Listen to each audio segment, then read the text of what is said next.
Biking is steadily becoming more and more popular, both as a means of transportation and a recreational sport.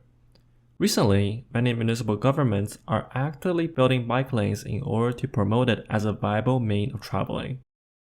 However, this is not met with enthusiasm by everyone, and cycling infrastructure are often a controversial topic in municipal politics for one reason or another.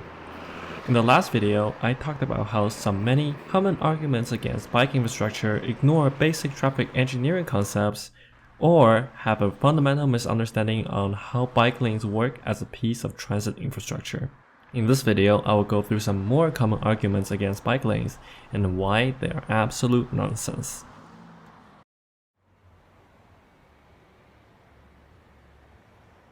Surprisingly, hilly terrain has never stopped anyone from cycling. Cities like Oslo, Vancouver, and Montreal all have a hilly terrain and a vibrant cycling culture. The problem with bike lanes in mountainous areas is caused by the roads they are built next to.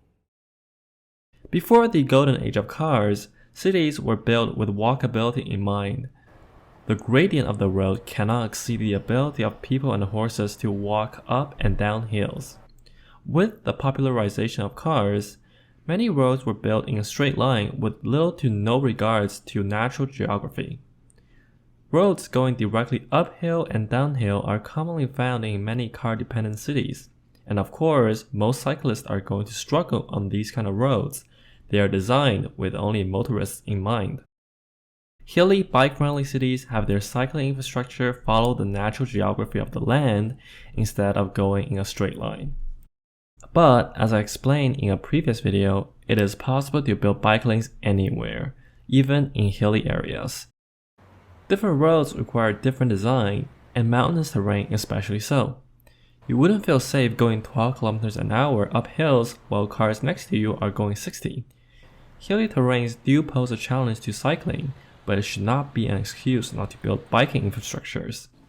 By building bike lanes that uses geometric and pavement design guidelines, it is still possible to encourage cycling anywhere. Bike lanes are unsafe because we allow low-quality bike lanes to be built. Just look at bike paths in the Netherlands. Their qualities are night and day compared to the bike lanes found in your city. Unsafe bike lanes are found all over North America because municipal governments commission low-quality bike lanes due to cost-cutting measures as well as lack of regulations and standards. It's not like city planners and engineers don't know how to build safe and effective cycling infrastructure, as there are literally dozens of handbooks written on how to build bike paths in every single kind of built environment. Good cycling infrastructure reduces motorist and cyclist interaction to a minimum, and providing a safe medium of transportation for every kind of road users.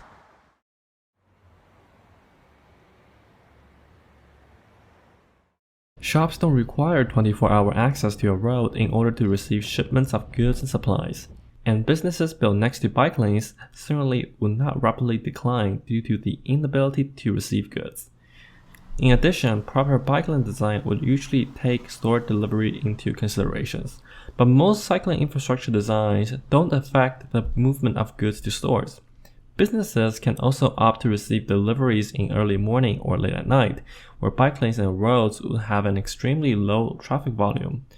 In fact, many cities already have experiences dealing with delivery in car-restricted areas. Pedestrian streets are commonly found in many North American cities, and they manage to thrive and survive despite facing restriction to automobile traffic for much of the day.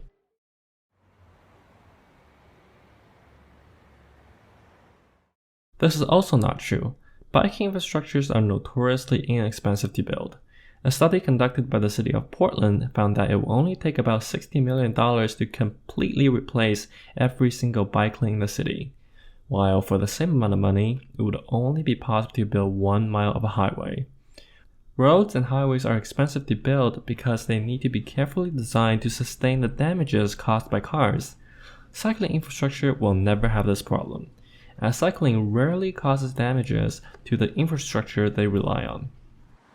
On top of that, a city doesn't need the most advanced bike lane design everywhere, As explained in a previous video, many streets in urban areas can easily be retrofitted during a road resurfacing by adding a sign and a few painted lines for almost no additional cost. But even high-quality bike infrastructures don't cost that much to build. The most extravagant multi-use pathway would only cost about $1 million per mile, while even the most basic urban road costs several million dollars. For the sake of municipal budget, it is absolutely necessary for every local government to advocate for high-quality cycling infrastructure. Better cycling infrastructure means more cyclists and less car dependency, which means that the city doesn't need to constantly maintain and build costly car infrastructures they cannot afford. Building bike lanes is not a financial burden, rather it's a great investment for the future.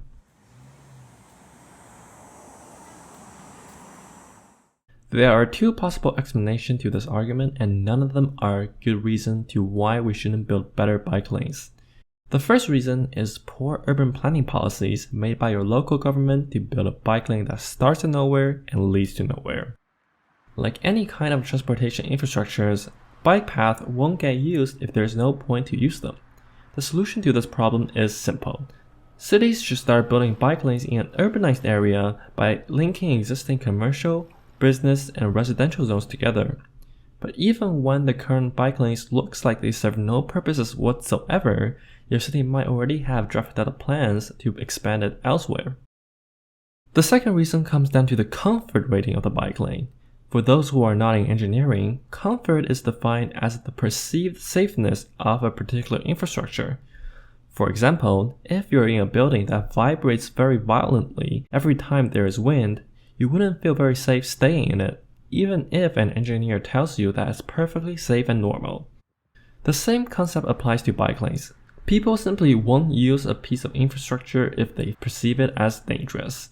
This perceived danger might be caused by aggressive motorists, poor bike lane designs, and the lack of intersection protection.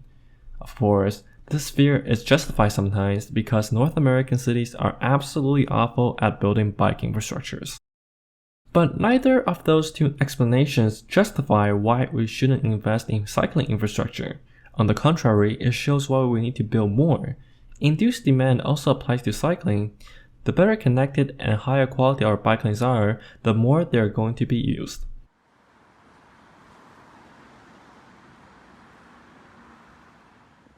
According to the US Department of Transportation, 75% of all trips made by vehicles are under 10 miles.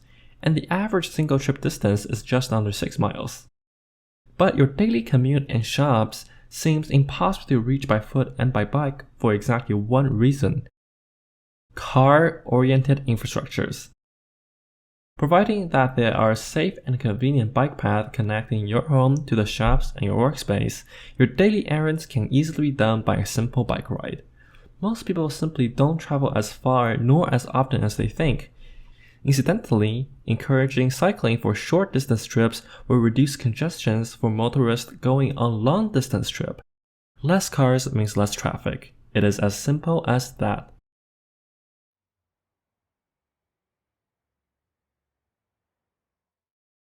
That is just NIMBYism, plain and simple.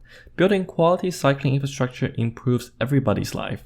You can make a billion excuses on why we shouldn't build more cycling infrastructure, but it fundamentally comes down to the irrational human behavior of not wanting to disturb the status quo. But we have to change. The North American lifestyle of extreme car dependency is literally killing our planet. Even if everyone switches to electric vehicles, road construction is still one of the leading CO2 emitters. Simply switching to electric cars won't fix our sprawling cities, our decaying infrastructures, and our bankrupt municipalities. We need to completely reevaluate the way we transport goods and people, and building more bike lanes is just one small step in the right direction. Hey folks, thanks for watching another video. If you have enjoyed, please leave a like and subscribe. As always, this is the Transportation Channel, and I will see you next time.